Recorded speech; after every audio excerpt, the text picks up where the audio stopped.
मालिक का नाम भागों से, नसीबों से इंसान को मिलता है। इस घोर कलयुग में चुगली, निंदा, बुराइयां लोग दिन रात करते रहते हैं और उसके लिए कोई पैसा, कोई फायदा नहीं होता। लेकिन फिर भी दिन रात लोग लगे रहते हैं। मेला, मुजरा, सर्कस, सिनेमा, कहीं भी जाना हो, पैसा भी खर्च होता है, समय बर्बाद होता है और लाभ कुछ भी नहीं होता। सत्संग और प्रभु का नाम, ना पैसा लगता है, समय बेशकीमती बन जाता है। जितना समय आप सत्संग में बैठते हैं और लाभ तो इतना होता है कि आप कल्पना भी नहीं कर सकते। तो फिर भी लोग सत्संग में नहीं आते। तो भाग्य है जिनके उदय होते हैं, अच्छे कर्म पिछले जन्मों में कुछ ना कुछ किए होते हैं, या फिर खुद मुख्तियारी का जो फायदा उठाते हैं, वो लोग सत्संग में चल के आते हैं, सुनते हैं, अमल जो कर जाते हैं वो अनलक्की भी लक्की हो जाते हैं। ए भाग्यशाली भाग्यशाली बन जाते हैं। कई कहते हम तो जी भाग्यशाली हैं, हमें सत्संग की क्या जरूरत है। इंसान को कहते हैं वो मिलता है जो भगवान ने लिख दिया, कम ज्यादा नहीं मिलता। लोग ये कहते हैं, ये धारणा है। तो आप भाग्यशाली हैं, बहुत अच्छी बात है, कृपा राम की, अल्लाह वाहिगुरु मालिक की। लेकिन सत्संग में आओ, वचन सुनो, अमल करो तो अति भाग्यशाली इंसान बन जाता है। परमानेंट लगातार कोई भाग्यशाली बना रहे, ये बहुत बहुत बड़ी बात है। आपने देखा होगा जो आज बहुत अमीर हैं, उनके दादा को कोई जानता तक नहीं था। कई लोग, कई घराने ऐसे हैं, लेकिन आज वो अमीर हैं, अच्छे हैं, भले कर्म भी करते हैं। तो उसका कारण ये है कि उन्होंने कहीं ना कहीं जन्मों में तप किया, अच्छे कर्म किए।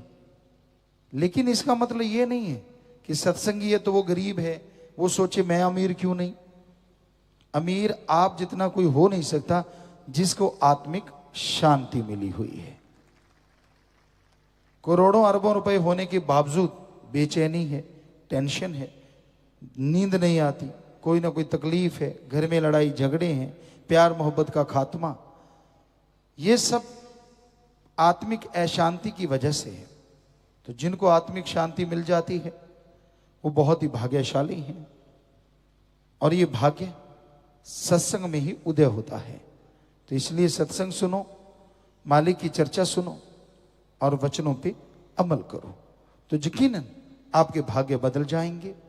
यकीनन परम पिता परमात्मा की आपकी दया में रहमत होगी आप पे, और आने वाले पहाड़ जैसे कर्म कंकर में बदल चल जाएंगे।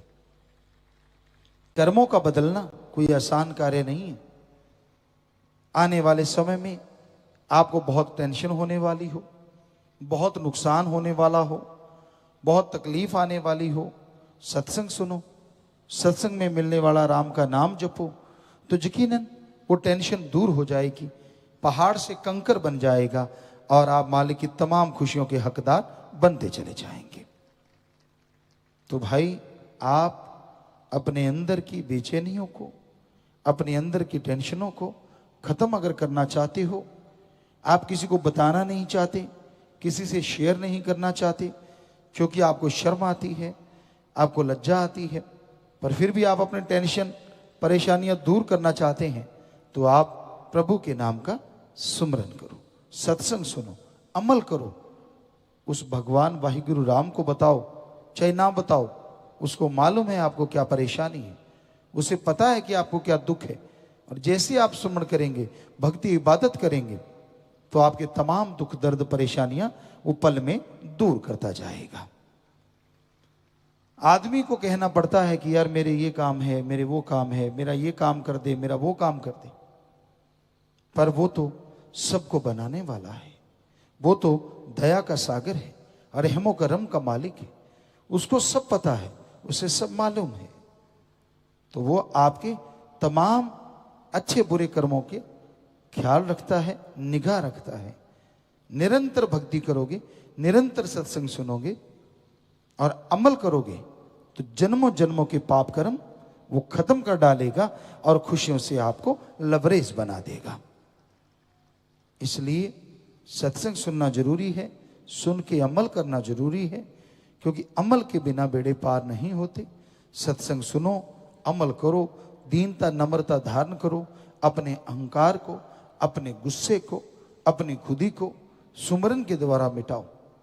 ये चीजें काबू नहीं आती।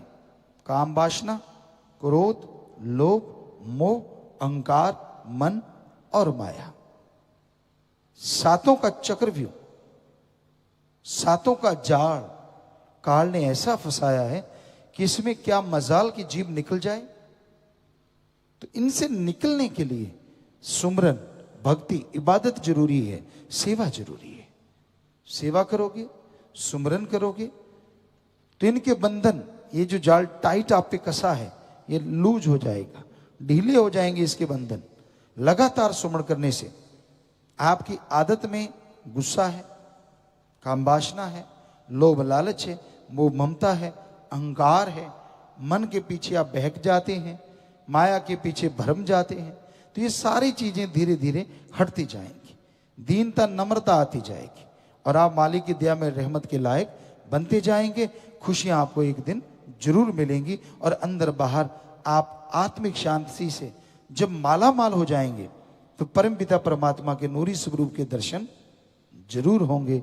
और उसके बाद चेहरे का नूर कभी जाएगा नहीं, अंदर का सुरूर कभी खत्म नहीं होगा और आप खुशियों से, मस्ती से माला माल बन जाएंगे। धन धन सतगुरु तेरा ही आशा सभी साथ संगत जी से निवेदन है कि मेरा चैनल जरूर सब्सक्राइब करें जी।